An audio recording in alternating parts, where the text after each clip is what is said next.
All right there, so I'm here with Rob.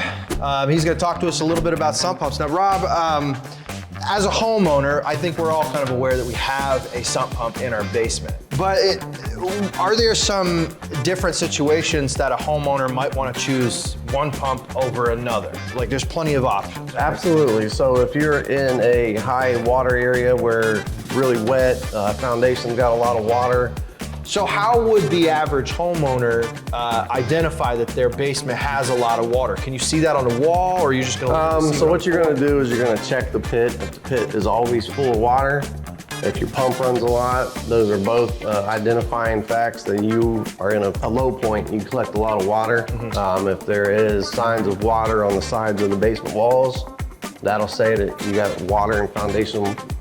Not only is it how much water's in the house, you know, the condition of your gutters. If your gutters ain't working right and it's falling down and it's not getting away from the home, it's coming in the underground, you should think about a battery backup pump. People with finished basements, you know, your home's probably your biggest investment. So to further keep your home safe, battery backups. You got dual pumps. If you lose power, you know, you got up to 36 hours of run time so your basement don't get flooded. If you just have a basic basement and you don't have to see a lot of water and it's not finished basement, then just this would be more of a regular type pump. You know, this goes up when the water comes in, shuts off when it doesn't.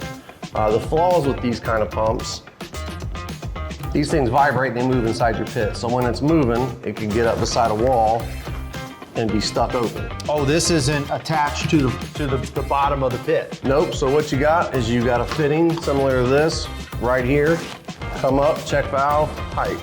I see. But these are known to vibrate, and this will get stuck on the side and be stuck either open or closed. Oh, so this will actually just rub on the side of the pit. And either way, your basement will be flooded and you'll be getting all your insurance. Oh boy. This one, the cons on this guy, this is like a pigtail type float, plastic body, you know. If you just this plastic, where ours is stainless steel bodies, they're water cooled. These guys over here are oil cooled, so when they go bad, you're physically putting oil out there in the environment. So I was just going to ask you about some of the maintenance on this. So you're saying these are oil cooled. Now, so you know, obviously plastic doesn't conduct heat that well. You know, this is going to be, you know, I mean, it's even just cold to the touch, where this is, you know, as warm as the room. But are these something that a homeowner might have to switch out more through the life of their yes, house? Absolutely. So when you get the cheaper ones, they're going to work. It just depends on how long they're going to work, and is it going to work when you actually need it. If you have a sub pump in your basement and big rainstorm and this doesn't decide it don't want to work, then you get a flooded house and you get a little upset. Yeah. So is there a use case that you know, say a homeowner would consider this? I mean, I think this was like $8. That would be, I guess, in a price point. If you're in a situation where you just flat out can't afford a nicer one, do what you got to do. Like this is an emergency kind of thing. Like this is, a hardware store has this, my basement's flooded, it's been raining for 4 days. Get this. Something like this would be like a long-term investment in how you got a regular water heater versus tankless. Tankless does the same thing, but it's a long-term investment. This is a long-term investment. It's good to have if you have finished basement. Yeah. Okay, cool. So we talked a little bit about, you know, the cons of these. So this is just like our absolute entry level. Yes. You know, single-use tool. Maybe I won't say it. Very much emergency only. This right here is the middle of the road, you think? Yeah, these are common. You see them a lot in the houses. There are good pumps. It's just, this is its biggest flaw. If this gets stuck open or closed, again, you have a pump in your basement, but there's water down there. Gotcha. For something simple. And then this is just a big boy. This is the one that if you want to only have one pump for the life of your house, that's the one. Well, just like anything, it's not going to last forever. It is a mechanical machine, moving parts, but you're going to get more runtime or more value out of this versus the other ones. This one, like I said, stainless steel body, water cooled. It's got lights, bells, alarms, let you know what's going on. We have Wi-Fi with this. Say you guys are out vacation and you're not home, you get an alert that states the power to this is off. That tells you maybe your whole house is off. So it can, start to warn you about things even while you're not home. Gotcha. Yeah. No, that's good to know. Talk a little bit more about this water-cooled versus oil-cooled. Say more about that, honey. So when your sump pump is sitting inside the crock, it's usually filled up to water before you get to your floats, which kicks it on. So that's keeping this cooled. These are actually oil-cooled, so when they run, there's oil in them just to keep the temperature down. Usually when the body cracks, it'll be around here at the seams, and then you'll see like a gloss or a sheen on top of the water. And that's how you know this has failed and you got oil. There's actually oil on the top of the water. You'll see the oil, yep. Oh, wow. You'll see the oil, and then that's when it's not necessarily not going to work because it's leaking. So you got oil in your crock, you're spitting it out in your yard, killing stuff, so it's not good. So let's talk about some of the reasons why a sump pump would fail. You talk about them cracking, you talk about this style pump, actually vibrating towards the side and getting stuck. What are some of the most common reasons that you see sump pumps actually fail? So let's say, for instance, your line is clogged. You got this thing pumping, but it's got a clog and it's working harder and the water keeps coming back and it's not doing what it's supposed to do. That could do it. Overworking, overheating. If it is cracked, there's no oil to keep it, so overheating. So overheating, this thing will get so hot that it will actually crack. I've actually went to houses where there is steam coming out of the crock. The pump is that hot. Wow. Okay. Anything else that's pretty common? A lot of us have homes and basements. I'm a plumber and I don't go look at my stuff, but it would be good if every so often a homeowner had, them go look at it, or even through our maintenance program, have us look at it just to see it. Is my pump against the wall? Does it function?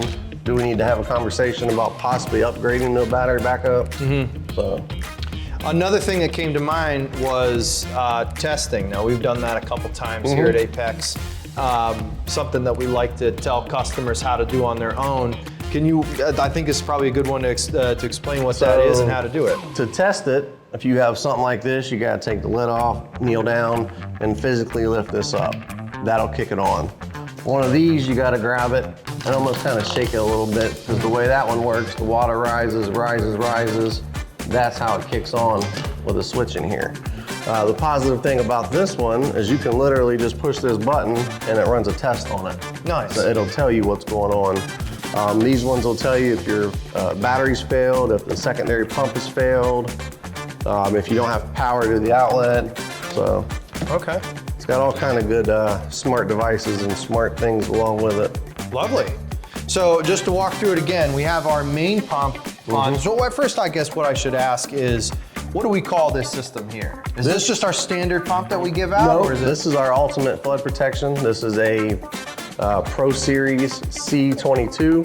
Then we offer the C33. The biggest difference in those two is this guy. This is the charger. It's not as big of a charger for the 22 as the 33. That's why it costs a little more. Okay, so let's walk through the pieces parts to the C22. Okay. What do I actually get as a part of this package? So the C22 comes with a maintenance-free Pro Series battery, 2 pumps. This is your main pump. It does like 2,800 gallons per hour. This one does around 2,500 gallons per hour. These are your floats right here. So these are in cages. So say it did vibrate, it's not going to affect this working. This is your main pump float. This is your secondary. So if it's not keeping up and then this rises, that kicks it on. So there's pretty much a backup for everything. Yep. I like that. Dual pumps versus just having single pump.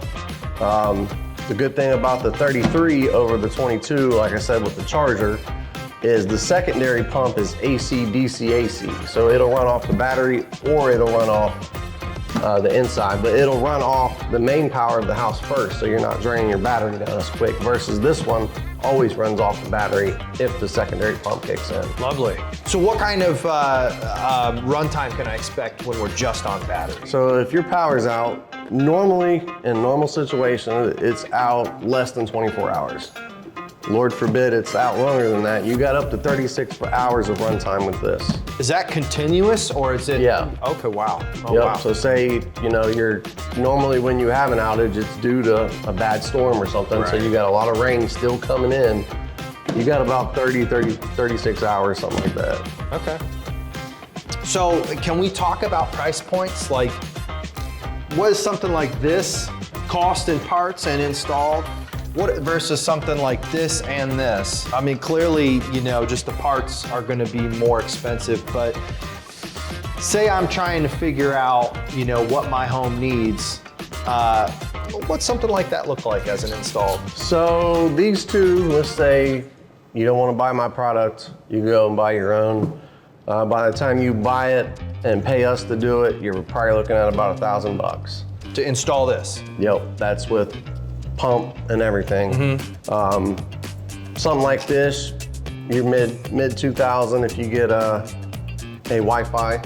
So they're 2,300 with or without this. This is an extra $2. So you're about 2,500 for the C22, about 3,000, maybe a little more if you get Wi-Fi 433. Okay. And talk to me about lifetime. Well, what kind of life expectancy can I expect out of this? The life expectancy of this, it's got a manufacturer's warranty of 4 years. So obviously they got enough faith it's gonna last at least that long. Just depending on the usage of it. I've been at Apex 4 years and very rarely do I ever get a call that states this has failed. 9 times out of 10, if I get somebody calling back in, it's because this has got a bell on it and it's telling them the secondary pump is kicked in. And until you come down and reset it, it's gonna beep and they think something's possibly wrong with it. I see. Cool. Well, thanks for spending some time telling me about sump pumps, because I obviously don't know what I'm talking about. So. Well, Tate, when you're ready, we'll gladly put you in a C22 with some Wi-Fi. Lovely, man. I think I would prefer something like this in my home rather. I think honestly I have something like this in my house right now. I'm ashamed. Most people do. Most homeowners do. If it works, it's good enough for them. It's always better to have a little education. Well, thanks for taking the time to talk to me about sump pumps, Rob. Yes, sir.